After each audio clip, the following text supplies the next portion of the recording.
Alliances turn to ban. OGs turn to ban. Alliances The turn next label, to ban. the next label play. The next label play.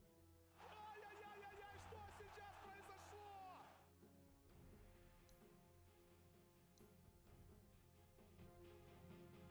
10 seconds remaining.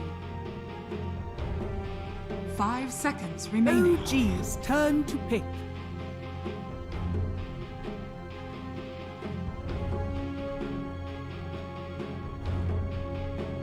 Alliances turn. Keeper of the light. OG's turn to pick. Earth Shaker.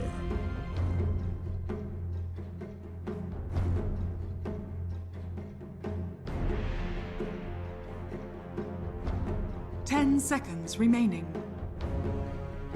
5 seconds remaining.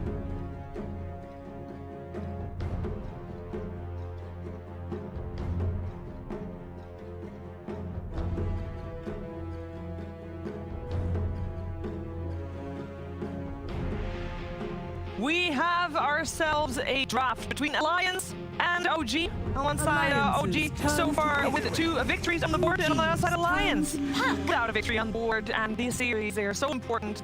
And Alliance really wants to make it into that top 4, and they need to take series off of one of these teams in the upper echelon at the moment. And OG is one of those teams that we're joined by person on the big screen. How long here in the draft? Actually, we're already 2 weeks in. Hurt, I'm gonna let go first. We got the opening with the Shaker in the pocket and the Call and the Pango. What are you thinking? All right, so all the good counter push heroes, you know, these are both beneficial for both teams because you can slow down your opponent's game by delaying the time that it takes for your tier 1 tower to die. So both teams will be able to have some solutions there, some good team fight. Obviously, the Pango is maybe the most surprising, I guess, as the pick here, because it's a little early and they get a counter pick on, but you know, he'll play around it, so it's not super bad. It's deceivingly similar to an opener we saw a couple hours ago.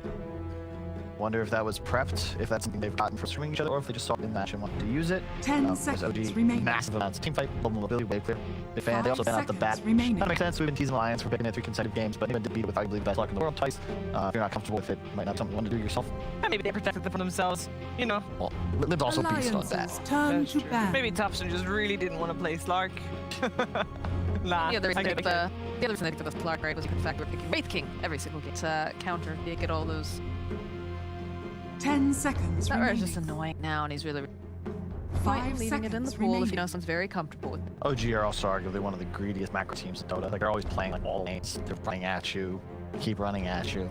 Yep, I think Purge said that one of the things is don't panic when OG comes with crazy stuff. Do you consider Pangolier in the first 2 to be something that Alliance should panic or should worry about, should counter in the draft? Do you feel like Pac already is doing that by himself, herself? No, I think like it's like I mean, Pango's already been pretty flexible as a core. I mean, more like when they take a hero that's consistently seen as a core and then they make a support and it provides like a weird game state. It's like it's harder to read the game then because it's something that you haven't played again. And we've seen DP support a couple times now, but that was the first thing that really surprised me that they did that. You know, they pushed themselves in a weird comfort zone kind of, and they had some weaknesses in another area. But as long as you understand how the hero fits and what their weaknesses are, you can solve that with items or by avoiding bad game situations. And the better players are gonna be able to do that more flexibly. So we haven't really seen any weird shit out of OG just yet, but I'm sure it'll be there. No. I'll have to give him my copy of the Checker's Guide to Draft later. Got the words on panic written nice friend And level always cover. bring a towel. Very true. They still have Mega Siren available in the pool. 10 10 considering how much it would be valued at. It's the Monkey King first you ban. I think without that 5 available in the pool, they seconds just remaining. don't really have Value the it as money. synergy. This would have been the perfect time to play the soundbite of Kyle saying, "Why is it wet?" But it didn't happen. The thing is that Naga, you do the minus armor main, and like then you overcrop your Monkey King, plus the later combo. Like it's a good lane, and it's an awesome combo. Without it, I just don't think they care Naga much. This sets up OG for the Furion, Sing. No, No, yeah, are they now? They were. Nice, good job of testing you guys. The Beastmaster though is still available. Yeah, he is. I know you have to check just to be sure. Cheese, you're always throwing me under the bus. It's so easy though. You basically crawl underneath it Just yourself. lie down on the road. Yeah, we have it. I think this. Are we setting up for something like Luna? Or No, please no. God no. I would say I've seen some Luna, and I've been told that Ion Luna is okay together. We're not going for okay. We are not. When you're playing versus OG, you can't go for an okay draft. Was that exactly what Mid1 said? Yeah, play the line there. They're okay team. That was not. Yeah. Alright, this line slime's fast but very squishy. I love the Ember pick. We saw Liquid first 2 with Kyle Ember. I'm surprised it's actually still in the pool. Yeah, the pace OG with, like, they're just so strong in the fights. And yeah, I was just saying, Alliance, you have to play real fast and kill stuff. You can't kill DK. It's a point and click stun against Weaver Paka is great. There's quite a few magic nukes on Alliance side right now too. That ended up being one of the things really for Dragon Knight the last game we just saw. Was that in that like made them face if all the heroes there and they use their magic nukes, he just dies. So they don't have that many coming. No. from the alliance side just yet. Weaver's gonna be effective against Mango at least in terms of like dodging things and rolling thunder's not that scary, but burst like Jane's scary, Dragon Knight can be scary. So I just don't feel super comfortable with Weaver. I feel like it does pretty good on the laning stage, but it has issues in ultra late games sometimes. So or often I would say. Yeah, I just don't like Wisp with Weaver as a pairing. When you think Wisp, you think okay, something that benefits from having a fountain, right? And typically spread damage as well. Something like that's both durable and fast, and like Gyro. You turn mana into faster farming. Yeah. You deal a hell of a lot of damage. Whereas Weaver, like, you're not really playing with Wisp. You're also very squishy. You're not a frontline hero. Weaver's trying to exactly. You're not going to just stand your ground and fight. The best Wisp partners are the tiniest, the fans. They just run at you, but they're faster and stronger than you expected. And you can't do that with a Weaver in this game. But we'll see. Maybe there's something else that you can do that with still. It could be a flame Weaver. It's true. Core Wisp? I don't even know though. Puck mid? It's more likely Puck mid because it's limp. Alliances But it's a DK. turn But I to also feel ban. like Nico Baby Weaver. I feel like Nico Baby can be better. No, it's comfort zone to your point, but I'm afraid it's the same thing we saw. And I know we've been memeing on the bat, but it wasn't the bat as much as you're putting, I think, your most skilled player 10 and the seconds pace setter for your team remaining. limp on a hero that has an unfavorable matchup 5 and has seconds to answer remaining. throughout the game. And that's the issue here if you put him on Puck. It's I one of feel the. like- Sorry, go ahead. I feel like if they put Ember in the safe lane with Huddle and Weaver lanes against, it's actually not that bad for Weaver IO. Because outside of like you can dodge eliminates easier with Kushi, Ember normally just does select harass to harass his opponent down. But IO really offset that, so I think that would be maybe what they're going for. Is this a mid Grim? There is a chance that it's Pango 4, right? Yeah, but I Absolutely. think it's more I like got DK, I guess. it 10 is. really wanna see seconds mid. remaining. It's OG. It could literally It could be be anything, anything. honest. Let's be really honest, guys. 5 We could see seconds Support DK. remaining. yeah, support Ember, Harry Cobble. OG line is just so scary. Like you have these 3 cores that are full divide, 2 supports that make them better and stronger and provide a lot of utility. And the Alliance draft, like I'm struggling to see the last pick that brings it together. I actually think they need that Meepo Alchemist type hero because right now they're not in control of the win condition. All of their heroes are answered by the OG draft. Well, they got 50 seconds to come up with an answer to OG's draft. Yeah, the key to this draft, if you will. I think Alliance is one of the only teams that, so far in this DPC League, has consistently picked their mid hero in the first 2. If this is indeed a limp Puck. I mean, maybe they were trying to do the like, hey guys, Puck could be anywhere, but it's like you have to like do it once in a while, throw it in a support will like really make them. But like I don't necessarily see Alliance being as willing to do that. Yeah. It's kind of makes us. It's like gives the upper hand to teams like Secret or OG because you just really don't know what they're gonna do. Because they do everything. Yeah, you gotta have something to back up claims of a flex pick in this case. Yep, let's see. The Beastmaster coming out, so Choose your hero. yeah, mid. Beastmaster into Pango, Ember. Man, you know it's with Beastmaster. These are 2 and pretty incredible heroes. I just wish it wasn't a Weaver. Mid Grimstroke! All right, DK off lane. Pango. I mean, I like it. it's really good against Puck. Are you waiting for me to say something? I want to hear final thoughts from Bird.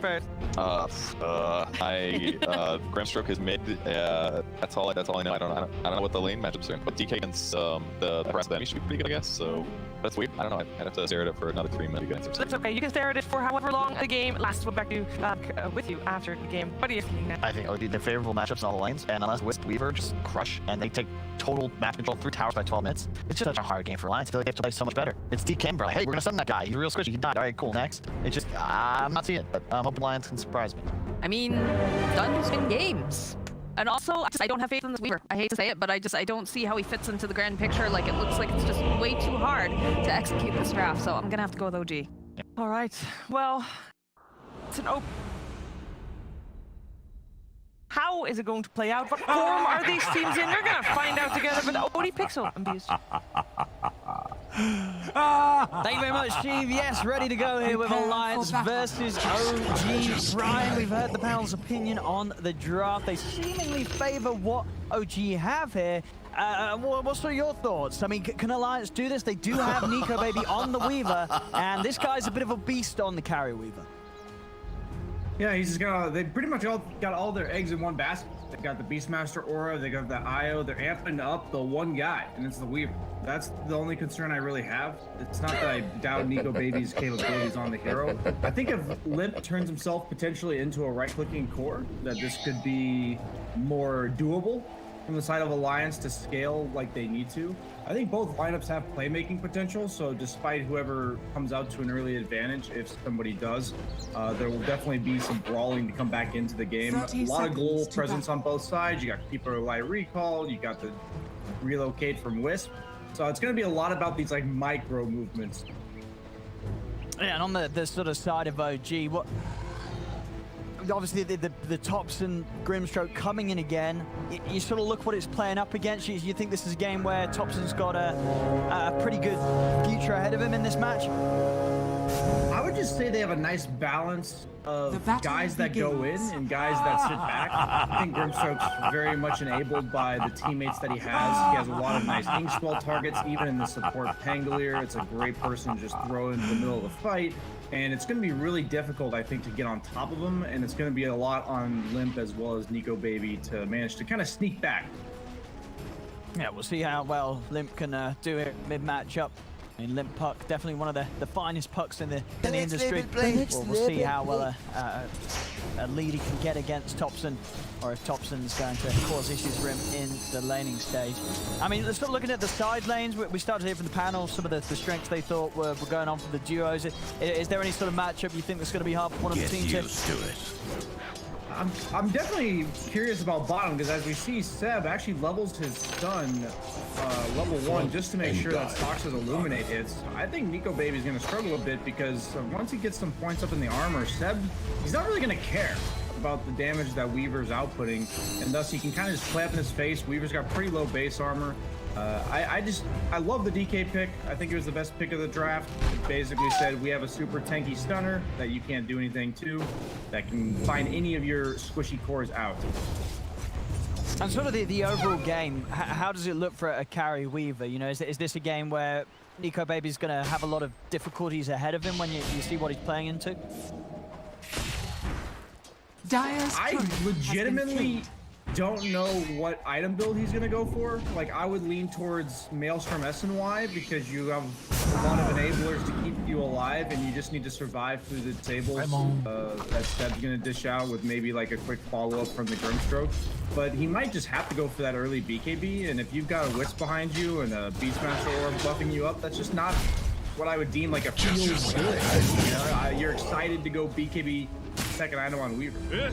I think one thing that's definitely going to be fun to keep our eyes on this game when we look over to the carry of OG, Mid1 on his Ember. But we've seen it from Mid1 in these games. He likes to bring something a little new to the table sometimes with his builds. Do you think there's going to be any sort of inventive items coming out from Mid1 this game? I would be pleasantly surprised if he goes for the Boot to Travel Midas. On the Ember, let's go. Yeah. I think it's probably going to be a Desolator. I would like to see as his like damage item. They've got a lot of magic damage, and they've also got low armor cores. Weaver starts with 3 or 4. Puck starts with about 0, and he can really make it so that they just get blown up before they can even react. See bottom again, just still 7 stacks. You're getting a lot of damage done here. Opening with the Dragon Tail, and still no points to the passive, just going full on the offensive here, Seb. 2 in the breath instead of course with the stun. CS though down bottom, seeing Nico Baby not have any trouble at all. 16 last hits against Seb's 12 and 3. And the mid matchup for now, pretty even here between Limp and Topson. I guess both heroes with solid nukes to just sort of bounce the lane back and forth between each other. I would imagine mid's pretty much just a trade. They both have reliable ways to CS. They can both avoid the other person's nukes. I don't see how they could ever really deny each other much at all. This is interesting. You don't really see the DK skill build like this at all, but I guess the Keeper of the Light Chakra Magic really does enable certain wonky skill builds that are usually mana limited. On the top half of the map, S4 still finding, you know, not quite as much as Seb is on the respective offlane on the other side, but still not getting completely zoned out. Thanks to the presence of FNG. FNG taking the time to move over towards mid. They're going to look to try and set him onto Thompson. Thompson going to inkswell himself, forcing Limp to jump away, keep his distance. But Thompson's very low right now. Phantom's Embrace and the nuke going to be dodged very nicely by Limp with the phase shift. And Thompson on the Torrius. Has got any regen? He has. So Thompson's going to have to take the walk all the way back to base. So a nice bit of pressure there from FNG on the mid, giving Limp a free wave or so. Yeah, the pace of the game tends to ramp up a lot around the 5-minute catapults and bounties, and I've been seeing a lot of mids who end up not getting the bottle refill at 4 minutes, choose to just go back to base. Seems pretty common nowadays, so don't fret if you find yourselves in your games in a similar spot. Back to lane now, no tail whilst the space was there. The hang around make sure XP wasn't missed out upon. See, for the 5-minute runes, no tail. Step up, down, bottom. Nico Baby trying to get aggressive onto Saxa. Stun will hold him back. Does he want to try and chase for the call? He won't. Start to have to think about these 5-minute runes already. Top of the river, FNG. That Fisher, make sure that he's able to pick it up before No Tail is. And Limp coming across to get that one on their half. I mean, it's 2 for 2 on the bounties. For my cause. Just what I've been waiting for. All in all, a very close and passive start. Nobody yet to fall here 5 minutes in between Alliance and OG. I like the skill build from Ember. They don't really have any aggressive potential because Penglier's a relatively weak laning 5 position, and the fact that you have this really strong laning independent Ember Spirit allows for you to have this Pango. So he's kind of just choosing to go for the constant harass with Slight, but then he's going to still enable his own farm and also ways to deal with the wave so that Beastmaster can't really set up any tower pushes by going for no points in the city. Sitting around the mid lane again, FNG. Come across again, Alliance just having the superior control around these power runes. Limp having to grab that DD up. And now they've got to be on the ready here. He has hit level 6, but actually not opting for a point in the Dream Coil quite yet, Limp. Radiant are scanning. I guess that does speak to the pace of the game. Both teams, I think once they get to those timings, it's gonna be from 100 to, or 0 to 100 real quick. As of right now, it looks like this is the first time I've ever seen somebody skip ult on Puck. But if Earthshaker intends on staying mainly around the Beastmaster top, then I don't think he will ever have the solo kill. Yeah, I mean, and skipping it again. Yeah, hits level 7, still not putting a point in the Dream Coil. I mean, as you say, if he doesn't need it, he doesn't need it. This is just confidence on a hero. To go this really wonky skill build. Saw the DK bottom. See the Puck skipping coil here. These guys have definitely been in this spot before, and they just know what to expect coming in the next few minutes. Top lane, S4 now with the next look out, putting a lot of pressure onto Midbot. I mean, Midbot's just down in mana. He's just dead. Ooh, K-Stick charging the slot. Fisher gets the Riven out, but he hasn't got enough to jump into it. I mean, that Necro Book just destroyed Midbot. He just slowly let himself get beaten down and the mana taken out. Over towards mid Limp. Trying to play aggressive in onto Thompson. TP backup coming in for OG. FNG's there on the side with Limp to back him up. Got the DD as well here on Limp. He wants to get back in step. Stepping over to FNG, finds the setup. Extra damage coming through from Stacks with the Illuminate. Limp still able to jump in and clean up the mid kill. Thompson goes down. An extra TP coming over from OG. They're bringing in Midbot. They're going to look to try and get the catch onto Limp, but Limp, he's more than fine, of course, with this skill build. As you say, no points in chain, so they don't have the setup, and Limp's able to get out of that. I like what Alliance is doing. These early moves are really nice. They're pressuring multiple points on the map. They're getting some nice kills, but yet OG still has the lead. You can see that all 3 cores farming really well. Dire's bottom tower is under attack. That haste rune just allowing him to get straight back down to the bottom lane. We'll see him farm up a blink on the DK to make sure that OG's got that solid initiation. I take what I mentioned a great target for Thompson to buff up with the ink swell and have that first jump in. You know, Limp at his level 8, holding on to the point. Does have the point ready to drop. He sees an opportunity to get active, potentially on the side lanes with the Dream Coil. The best thing for OG that the Beastmaster War, even though it got the kill on the Ember, it didn't result in a tower or loss of farm. The Pango took over the lane, they were still farming the mid lane, and we might see a repeat here, S4. Again, just this mana burn from the Necro Books just causing such an issue here for Midbot. It's easy kills anytime he shows in the lane here. 2 times now, S4. Just he's loving life up there. Down bottom, they're going to try and make the aggressive move onto Step, setting up with the Dream Coil. Have they got enough damage to break down this Dragon Knight? Step tries to turn a Hulk back to one of them, but it's not enough to stop him from going down. Tips now as well here from Nico, baby. Top lane, been hunting in the trees to see if they can get No Tail too. This again, just the power of S4 and this early Necro Book timing that you can get on the Beastmaster.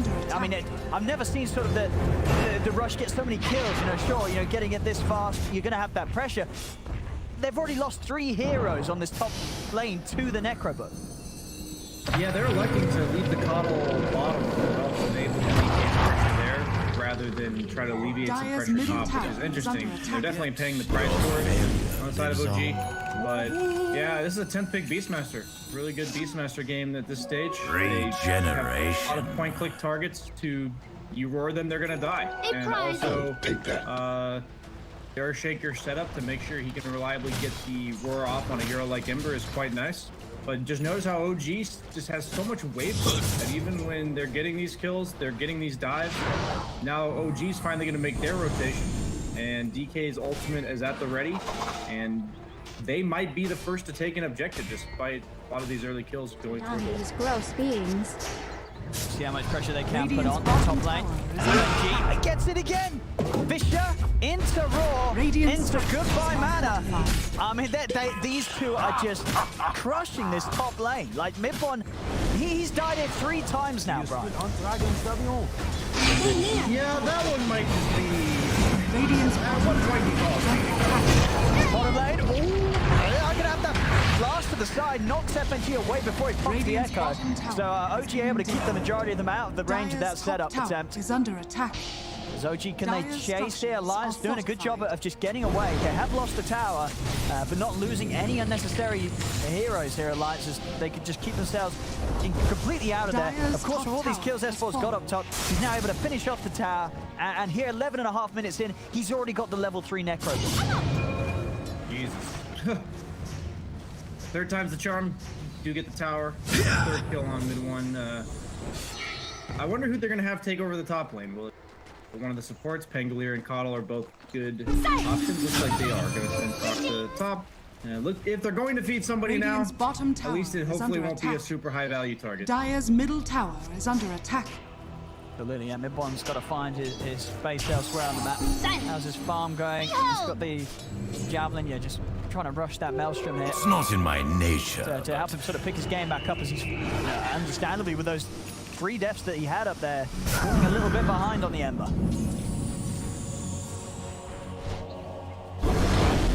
Bottom step. He can get the walk in, but TP is already coming over towards the outpost. Alliance there, more than happy to fight this. They're just going to turn straight towards Step. No-Tail on top of it, up in the high ground, second, first blow. Good angle with the rolling thunder though. No-Tail catching on with the 3 of them. Inkspell's done, pull up onto Limp. Can he look at Handscape providing the heals? The face him dodges the slide of fist, but the chains are up. Midway's able to lock him down. They'll kill off Limp. Nico Baby with the time lapse will manage to get his way out. As at the same time on the top half of the map, S4 picks up another. Takes out Saxon. They may have got Limp, but they've still lost 2 overall. Midbon's continuing to try and chase onto Handscan. Under attack. With Nico Baby by his side, OG Structures have are fortified. to hold back. They can't dive in any further onto these 2. It's nice to see that OG lives the same life that I live when they play against Beastmaster this patch. Whoever goes to the top lane is just gonna die. I know we all talk about the memes of the dead lane and everything, but this Beastmaster hero is ridiculous. There's this like fight going on bottom, and S4, he hasn't moved. Like if you see his heat map, it's top lane. That's all it is. He's been sitting there pushing it in, roaring whoever shows up when his Necrobook's available. And since that cooldown got reduced instead of 2-8, pretty much all the time. This is yeah, some pretty flawless Beastmaster play here from S4 so far. They're going to try and make a gank onto him. No-Tail trying to close in with the Thunder. What sort of backup is there? FNG's waiting in the shadows. No-Tail, he's going to be fine there. FNG not quite able to block him in with the Fisher. As No-Tail gets out, but again, you know, those 4 of OG trying to sweep across.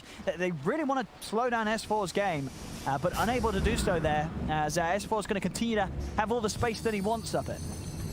That is such good map awareness from S4. He has been aggressive 14 minutes in a Dire's row. bottom tower And the is one under time they attack. make a move on him, he was fully aware of it. He was backing off before they even got there. And it's so important he stays alive. He's 5-0. Yeah, this is #1 net worth. It's going to be any better for him so far. And he's ready to turn it into a 6-0. He's in with the smoke with FNG. There you go, instead of on a No-Tail, there it is. It's going to be another one for him, for sure. Maybe not with the swashbuckle, the slow.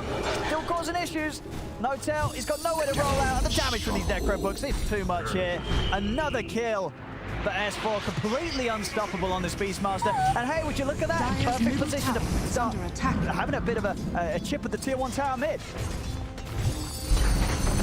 Progression for Beastmaster, you take the top tower and eventually you look to invade the mid tower, whether you casually walk Dire's there or middle whether you tower turn it has from a been smoke denied. gank. Even though it gets denied, that's just such an important tower to take at this stage against a hero like DK, Bounty. where he wants to take your mid tower. I know it's not a mid DK, but the team that takes the first mid tower makes it harder for the other team. Going on down Limp. Orb's already out. He's able to jump away. And we're seeing this a few times now. You know, OG tried that sweep on S4 up top. They're trying to get Limp in the jungle. Alliance doing a really good job this game of staying a bit of a step ahead of OG and making it hard for OG to make these aggressive moves that they kind of need to succeed with the lineup that they have.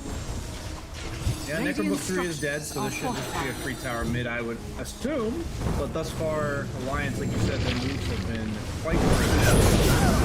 I would say that I don't know what they do without the Beastmaster's Book 3. Radiant's That middle is really tower the hero. is under attack.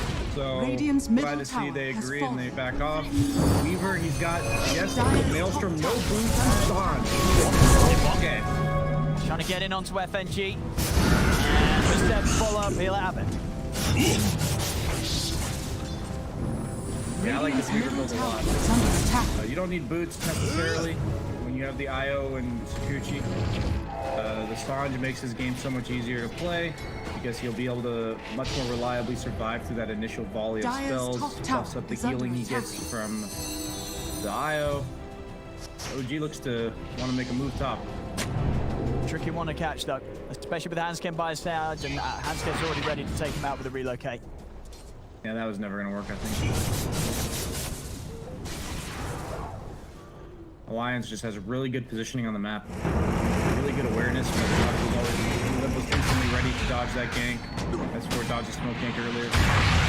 Hanskin, I guess that's the price they pay, and I'm sure OG kind of expected that to be the end result if IO was behind him. Fine. Didn't out that move, but still 9-5, just a 1k lead. It is close.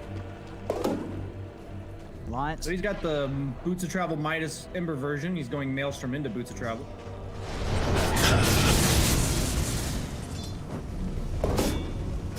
Alliance with this smoke might catch. One of them walking up here, yeah, Raw. Down onto mid one. You're going to have Step jump in for the backlines, but the Fisher's already going to finish mid one off. As mid one goes down, Step popping the outer dragon form, opting to try and fight, but he's completely out of mana thanks to the Necrobook. And Step, he's going to get left behind. The rest of his team bailing on him. As Step goes down, Nico Baby getting in aggressive with the chase onto Thompson. The silence will limit the damage here from this play, causing No-Tail to have to jump out. Thompson's also been split from the lineup as Thompson falls. Double kill for S4. Dire's bottom As tower they're is really under struggling, OG here. Alliance just each and every time creating this impenetrable defense that OG just can't seem to fight into right now.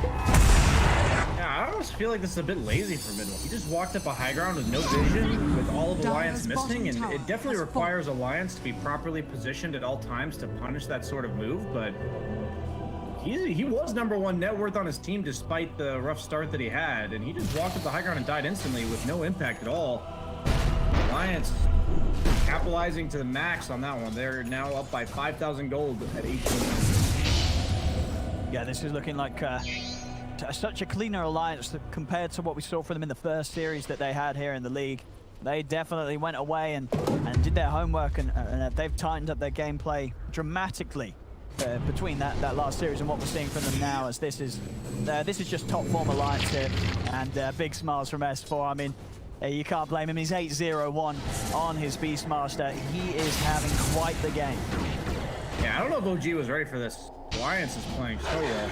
I feel like Radiant's both middle drafts tower had nice is win under attack. conditions, and Alliance's draft, I would say, was a bit more fragile in terms of the timings that it had to hit, the map control it had to siege early, and they are doing it. Seb, be looking for some sort of setup mid. Cautious though, as Hanskin and Nico Baby there by the side, and of course Hanskin ready at a moment's notice to bring Nico Baby straight into the action. And Tarun's coming up soon. Seb is going to jump in on this. I mean, there's a reload kick coming over. Okay, he has got Saxon by his side, but already Lips jumps in on the backlines with the Dream Cross. Seb is dead.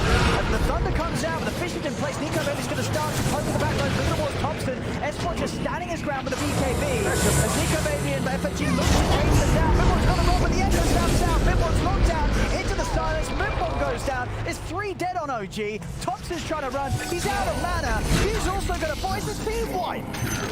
What is OG doing? They're just making it easy for Alliance. I mean, that was a pretty wild initiation from Zedra. Yeah, I feel like S4 had to work really hard for his earlier kills, but the last two have just been cores blinking or walking up high grounds into him. I mean,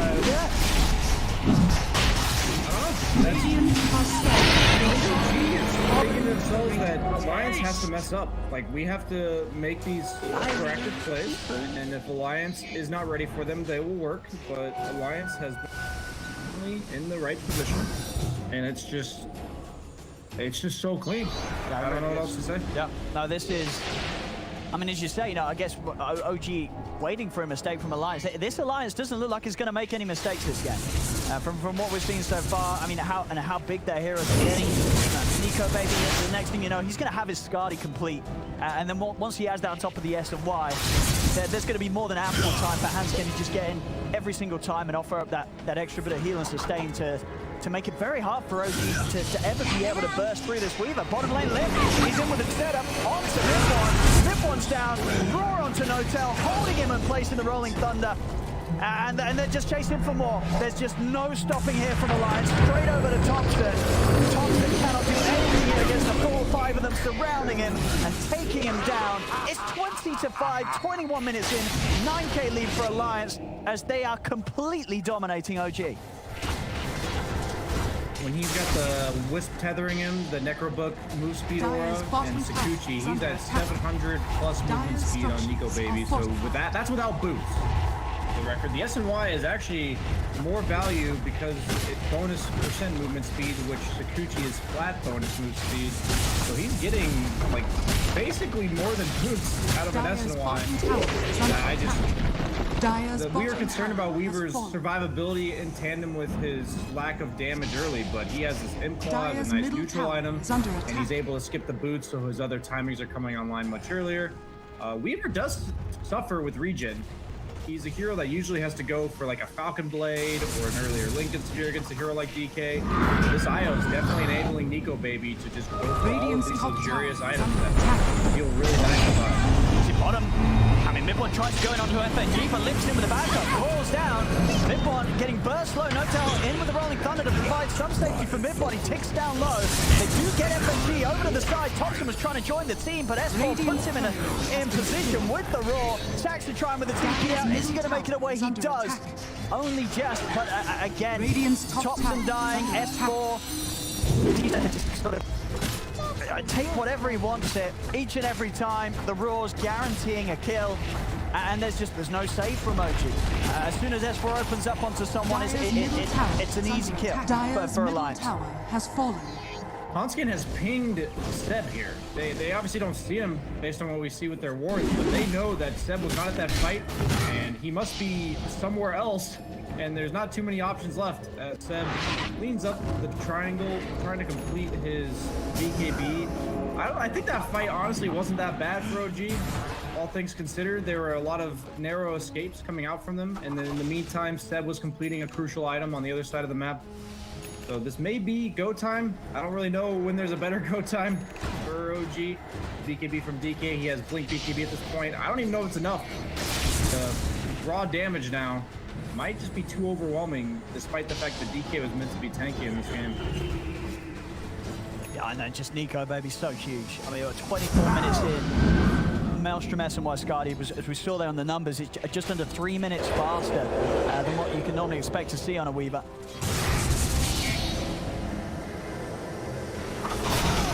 They're looking for a fight here, Alliance. And Seb, he's going to try and start it. They're trying to get rid of Hanskin, see if they can burst into the combo.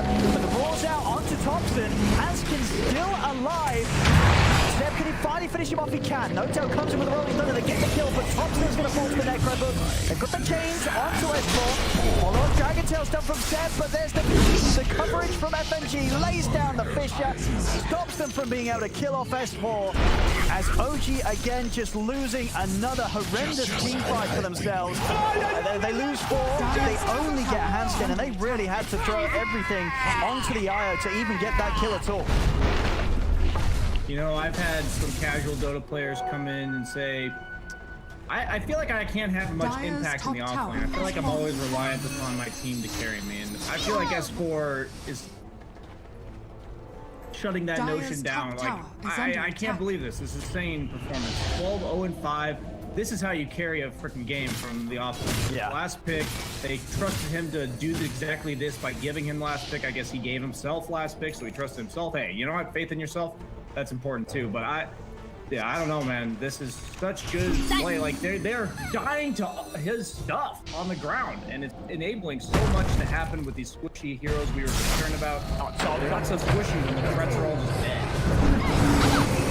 Just caught outside of the base. Nico Baby's going to chase him off. He's dead. There's going to be a buyback from Zaxa. They're trying to turn this around. No-Tail looking for the angle there with the Thunder, but Lip, he's already got the match immunity out. Good to go. Stands his ground. It's going to be Lip one out for the count. He has got a buyback. No-Tail trying to TP away. They're going to be able to kill him before he's even out of there. As No-Tail's out of the game. Seb and Zaxa just getting pushed back to the fountain here by Nico Baby. Top tower is under There seems to be very little that OG can do right now to hold Alliance back. 29-7, 18k lead. 26 minutes in Alliance, they're taking the top racks. Tier 3's down, racks are exposed. It doesn't seem like OG can hold this at all. Dire's middle tower is under attack. I mean, he's got nothing here. He's trying to run, but they're underneath the tier 4. It's getting messy. It's getting very, very messy here. As again, you know, this is so different to the Alliance that we saw the other day. This is the Alliance that the fans expected to see, and my goodness, they're getting a show right here in Game 1 against OG. That might have been the funniest use of Echo Slam I've ever seen. FNG, no blink, but just a shard. And Echo Slam to keep the Aftershock stun on Thompson, so he wasn't able to cast any of the spells. Yeah, FNG is called absolutely outplayed by Alliance for OG there. I thought both drafts were very nice. The panel seemed to favor OG. That's when you know it's probably going to be Alliance because Kyle's on the panel. But I'm just impressed, man. There were so many chances for OG to fight their way back into this game with these clever smokes to try to catch out these cores. Every single one of them was evaded by them. Yeah, as you said, the entire game, from the very beginning, this was Alliance with very little, if any, mistakes. This was pretty flawless from Alliance and against OG. So this is, you know, exactly, you know, what you want to see here in the league. You know, these teams that some people would expect to sort of have the upper hand just getting decimated. And that certainly happened here. Alliance with this Game 1 really sending a message to OG. 30-7, 27-minute victory. They couldn't have done it any better. They could not have. What an amazing start for Alliance, proving